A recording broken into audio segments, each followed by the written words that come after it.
Yo, kamusta? Merry Christmas and Happy New Year. Kwento ko lang no December, after ng 6 months yata, nakapag-drive ulit ako ng manual. At ewan ko lang sa iba, pero nakakamiss din pala mag-drive ng manual. Ay!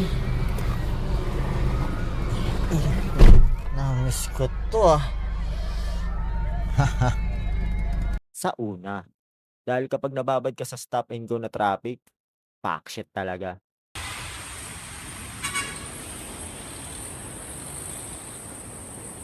Kaya saludo ako sa mga PUB drivers tulad ng mga jeepney at bus driver na buong araw nakababad sa traffic. Grabe, sa sobrang manhid ng mga binti nila, hindi na nila alam na manhid na pala yung binti nila. Pero sabi nga, sanayan lang daw. Pero kapag nakapag-drive ka kasi ng automatic, ang laki talaga ng ginhawa. I said, ooh,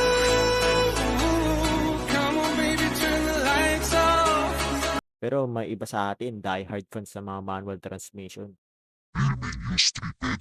Sabi naman ng mga driver na sanay sa automatic. Rear wise main use 2 pedals. Pero sa totoo lang, kung sa comfort, yes, automatic ang panalo. Pero kung pag-uusapan ay driving experience, iba pa rin ang manual. Para sa akin, mas connected ka dun sa sasakyan.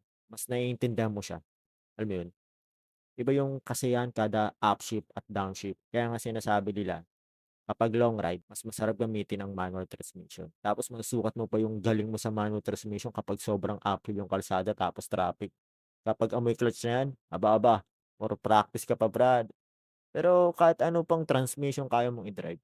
Ang importante ay makarating ka at ang sakay mo ng ligtas at wala kang pinapainit na ulo dahil sa pagdadrive mo.